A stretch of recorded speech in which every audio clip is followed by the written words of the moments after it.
A long time ago, Joe Biden, freshly inaugurated, told us, I hear your concerns about the Supreme Court and how insane everything has become. We're gonna look into it. And so they set up a commission, and months and months and months and months have passed, but now their report is here.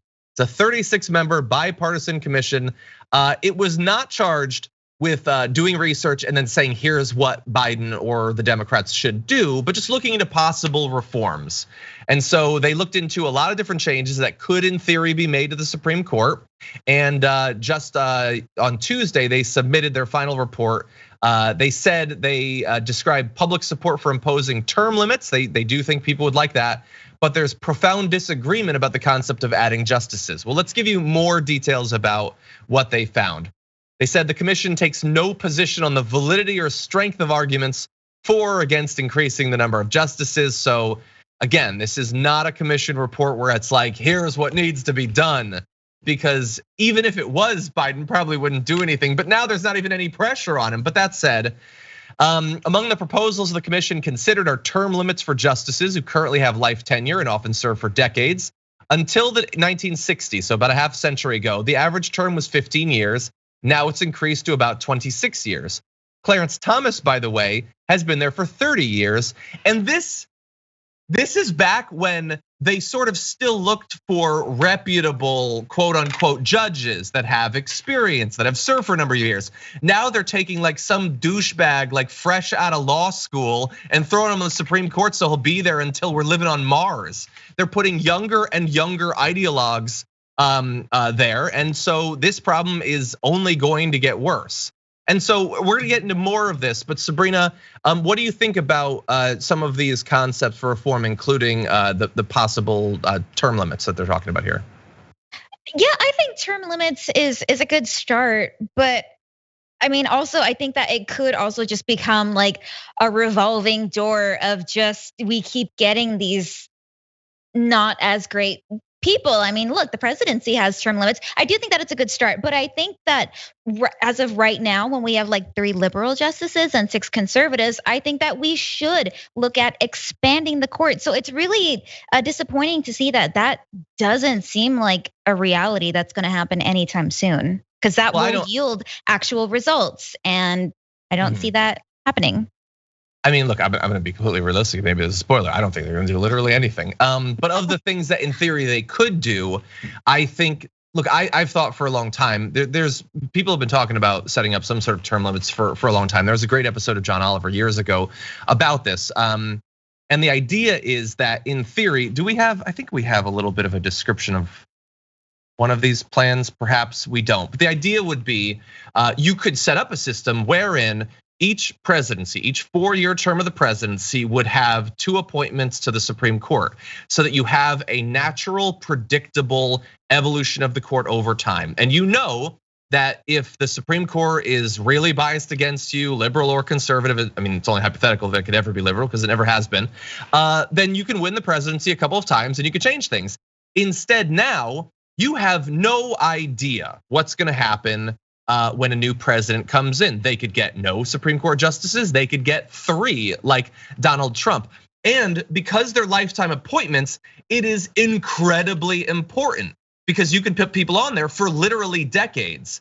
I think making it sort of a standard thing where the president gets 2 would make us lose our mind a little bit less about the uncertainty over it. And it makes these huge potential shifts in the Supreme Court. I don't think that it's necessarily good for an advanced democracy to have so much uncertainty and to sort of seemingly randomly assign huge amounts of power over the Supreme Court, remaking it, or not at all. Also, by the way, keeping the system we have right now means that you always have this concern over opportunistic retirements of Supreme Court justices. Will they happen to die at a particular time? If they're close to death, then should we try to sneak them out the door while we have our party and control the presidency? Whereas otherwise they could stay for 18 years or whatever. And then when their term is up, they move on. We don't have to worry about them potentially dying in office and totally manipulating the whole thing. Yeah, I think even 18 years is quite a bit of time. A lot can change. That's basically like somebody being born to being to becoming like a full-fledged adult. I think if term limits, I don't know if it's actually going to happen, but if it does happen, even 18 years seems like quite a bit of time. Maybe like a nice solid 10 or something. But I like your idea of having like whoever's is president, maybe they get like two options up there. But I really think that like expanding the court would make the biggest difference and actually yield results. But I don't think even Democrats like Biden are really interested in that. No, either of these are potential solutions to multiple problems. But we constantly talk about things that would help to solve a lot of injustices in America, whether it's removing gerrymandering, stopping voter suppression, getting rid of the filibuster. All of these things are things that are both, I believe, objectively and morally the right thing to do in a democracy where you want people to have some sort of influence over political outcomes. And also, if you didn't care about any of that and you were just like a partisan pragmatist, it would be good for your side to unrig the system a little bit, but neither of those things ever seem to get through to them. The Democrats aren't willing to do the things that would not only make good on their promises, that would not only make the system more representative, but would also benefit themselves. They don't do that. They're sitting with a slim majority in the Senate, unwilling to make a change that would allow them to actually pass things in the Senate. And that's the thing. I don't know how much they actually want to make good on their promises. Like people are getting those emails about student loan debt payments resuming in the next year, and that's a really big promise that people were looking forward to. So I don't think that they actually want to make good on these promises. Even like you said, they do have a slight majority. Yeah, disappointing. Yeah, it's entirely possible. I mean, look, I don't think there's not gonna be a real strong impetus for them to accomplish things so long as the people that are funding their campaigns are doing just fine. Rich people aren't desperate, so they're not pushing for big solutions to problems. There is this huge disconnect there that encapsulates 100% of the Republican Party. Not a single one of them wants to actually deal with a real problem because none of them are actually funded by real people who want problems to be solved. And 97% of the Democrats are the same.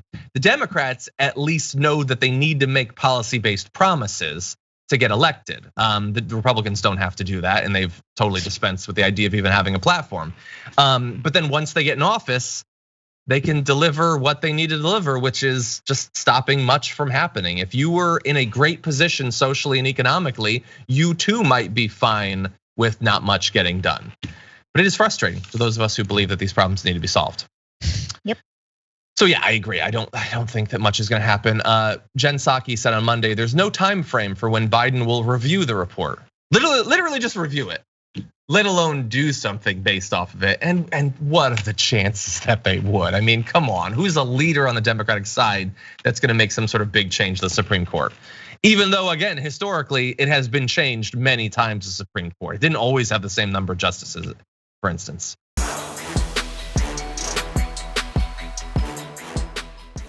Check out the Damage Report podcast each day, wherever you get your podcasts, whether Pocket Casts or Stitcher or iTunes.